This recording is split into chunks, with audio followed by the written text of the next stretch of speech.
শফিকুল ইসলাম কাউসার সাহেব দামাত বরকাতুহুম আলিয়া, আমি হযরতকে কোরআন ও সুন্নাহ থেকে গুরুত্বপূর্ণ নসিহা পেশ করার জন্য অনুরোধ পেশ করছি।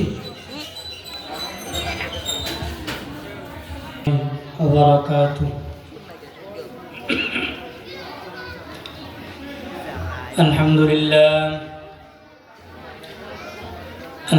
لله نحمده ونستعينه ونستغفره ونؤمن به ونتوكل عليه ونعوذ بالله من شرور أنفسنا ومن سيئات أعمالنا، من يهد الله فلا مضل له ومن يضلله فلا هادي له، ونشهد أن لا إله إلا الله وحده لا شريك له، ونشهد أن سيدنا وسندنا وحبيب ربنا وطبيب قلوبنا وأولانا ومولانا محمدا عبده ورسوله، صلى الله تعالى على خير خلقه محمد وعلى آله وأصحابه وبارك وسلم تسليما كثيرا كثيرا. أما بعد، فأعوذ بالله من الشيطان الرجيم. بسم الله الرحمن الرحيم. كل نفس ذائقة الموت، وقال صاحب القرآن صلى الله عليه وسلم: أكثروا ذكر هادم اللذات الموت، أو كما قال عليه الصلاة والسلام. اللهم فصل وسلم دائما أبدا على حبيبك خير الخلق كلهم، بلغ العلا بكماله، كشف الدجى بجماله، حسنت جميع خصاله،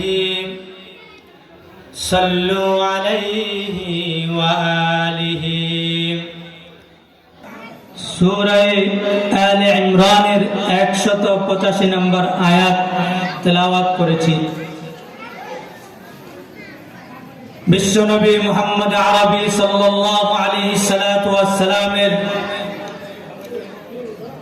জবান মুবারক থেকে নিঃসৃত বাণী সমূহ মধ্য থেকে ছোট্ট একটা হাদিসের অংশ আপনাদের সামনে পাঠ করেছি। যদি আল্লাহ তাআলার তৌফিক শামিলে হাল হয়, এই আয়াতটাকে এবং হাদিসটাকে সামনে রেখে কয়েকটি কথা বলার জন্য চেষ্টা করব ইনশাআল্লাহ। আমরা যারা সামনে বসে আছি এবং বিভিন্ন জায়গা থেকে যারা আলোচনা শুনতেছি, বলনেওয়ালা এবং শুননেওয়ালা সকলের ওই নিয়ত এক থাকতে হবে। আমি শুনলাম মানলাম না, তাহলে হবে না। আমি শুনবো, পাশাপাশি আমল করার নিয়ত করব, তাহলে এই কথা বলার দ্বারা এবং শোনার দ্বারা উভয়ের ফায়দা হওয়ার সম্ভাবনা আছে ইনশাআল্লাহ। মোহতারাম হাজিরিন, আমরা জানি আল্লাহ পাক আমাদের সুখ স্বাচ্ছন্দ্যের জন্য, আল্লাহ পাক আমাদের আরাম আয়েশের জন্য, আল্লাহ পাক আমাদের জীবিকা নির্বাহের জন্য এবং আল্লাহ পাক আমাদের বিভিন্ন ধরনের ভোগ বিলাসিতা চাহিদা পূরণ করার জন্য আল্লাহ পাক আমাদেরকে জমিন দান করেছেন, ঠিক কিনা? আল্লাহ পাক আমাদেরকে কি দান করেছেন? জমিন দান করেছেন। কিন্তু এই জমিন প্রতিদিন মানুষকে ঘোষণা দিতে থাকে, এই বলে দৈনিক জমিন 5 বার মানুষকে ঘোষণা দেয়। 1 নম্বর, ইবনা আদম তামশি আলা যহরি ওয়া মাসিরুকা ইলা বাতনি। জমিন আমাকে আপনাকে প্রতিদিন 5 বার করে আহ্বান করে। তার মধ্যে প্রথমবার বলেন, ইবনা আদম তামশি আলা যহরি, হে বনি আদমের সন্তানেরা, তোমরা জমিনের উপরে চলাফেরা করতেছো, জমিনের উপরে চলাফেরা করতেছো। ওয়া মাসিরুকা ইলা বাতনি, জানিয়া রাখো এই জমিনের উপর চিরকাল তোমরা থাকবে না, একদিন আমার গর্তের ভিতরে তোমার আসতে হবে। 2 নাম্বার, জমিন আহ্বান করেন, ইবনা আদম তাকুলুল আলওয়ানা আলা যহরি ওয়া তাকুল কাদ-দাইদানু ফি বাতনি। 2 নাম্বার, জমিন আহ্বান করে, হে আদম সন্তান, তোমরা জমিনের উপরে বসবাস করে বিভিন্ন ধরনের খাবার, বিভিন্ন ধরনের আহার তোমরা করতেছো, জানিয়া রাখো ওয়া তাকুল কাদ-দাইদানু ফি বাতনি, আমার ভিতরে আসার পরে তোমাকে একাকিত্বভাবে পোকামাকড়ে খাবে। 3 নাম্বার, জমিন ঘোষণা দেয়, ইবনা আদম তাদহাকুকা আলা যহরি ফাসাউফা তাবকি আলা বাতনি। 3 নাম্বার, জমিন ঘোষণা দেয়, তোমরা আমার উপরে বসবাস করে হাসি তামাশা করতেছো, জানিয়া রাখো তোমরা আমার ভিতরে সে একদিন কান্না করবে। 4 নাম্বার, জমিন আপনাকে আমাকে আহ্বান করেন, ইবনা আদম তাফরাহু আলা যহরি ফাসাউফা তাহজানু ফি বাতনি। তোমরা দুনিয়ার জমিনে থাকা অবস্থায় আনন্দ উল্লাস করতেছো, জানিয়া রাখো আমার ভিতরে আসার পরে তোমরা চিন্তায় বিভোর থাকবে। 5 নাম্বার, জমিন আপনাকে আমাকে আহ্বান করে, ইবনা আদম তাজনিবু আলা যহরি ফাসাউফা তুআযিবু ফি বাতনি।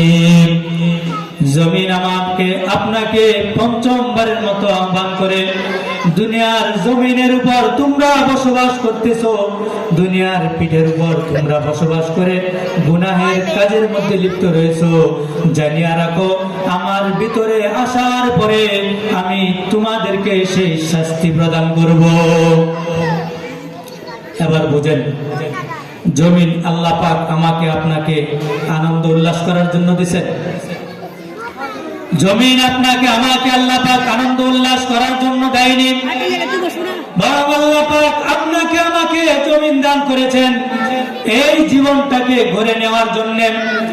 আজকে এই দুনিয়ার জমিনে থাকা অবস্থায় আপনি আমি যদি আপনার আমার জীবনটাকে পরিশুদ্ধ করতে পারি, আপনার আমার জীবনটাকে যদি অলংকার দিয়ে সাজাইতে পারি, তাহলে জমিন যে 5 বার দৈনিক আপনাকে আমাকে আহ্বান করে, তাহলে দেখা যাবে পরের যে অংশটুকু রয়েছে জমিন আমাকে গ্রাস করে নেবে, জমিন আমাকে শাস্তি দিবে, জমিন আমাকে পোকামাকড় দিয়ে খাওয়াবে, জমিনের ভিতর গিয়ে আমার কান্না করতে হবে। হাদিসে পাকের মধ্যে আছে বিশ্বনবী মুহাম্মদ আরবি সাল্লাল্লাহু আলাইহি সাল্লাতু ওয়াস সালাম বলেন, যদি কোনো ব্যক্তি দুনিয়া থাকা অবস্থায় তার জীবনটাকে ভালোভাবে গড়ে যাইতে পারে, তাহলে জমিন তাকে এই 5 ধরনের বিপজ্জনক শাস্তি থেকে রেহাই দিয়ে দিবেন। চিল্লায় বলেন না সুবহানাল্লাহ। কথা বুঝতে পারছেন তো ইনশাআল্লাহ? বোঝা যায় তো?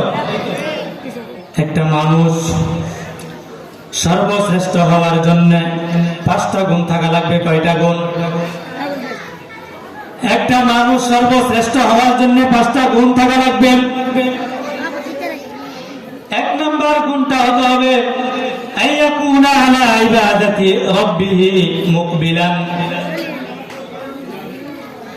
আইয়াকুনা আলা ইবাদাতি রাব্বিহি মুকবিলান। 1 নম্বর গুণ হলো যে তার রবের ভয়ে ইবাদতে প্রবল আগ্রহী হয়। যে কার ভয়ে ভাই? তো কথা বলেন, কার ভয়ে? যে তার রবের ভয়ে, যে তার সৃষ্টিকর্তার ভয়ে, যে তার রক্ষণাবেক্ষণকারীর ভয়ে ইবাদতের প্রতি আগ্রহ হয়। সর্বশ্রেষ্ঠ মানুষ হওয়ার 5টা গুণের মধ্যে প্রথম নাম্বার গুণ হলো আইয়াকুনা আলা ইবাদাতি রাব্বিহি মুকবিলান। যে ওই ব্যক্তি এমন ব্যক্তি হবে যে তার রবের ইবাদতের প্রতি প্রবল আগ্রহী হবে। 2 নম্বর গুণ হলো আইয়াকুনা নাফউহু লিল খালক।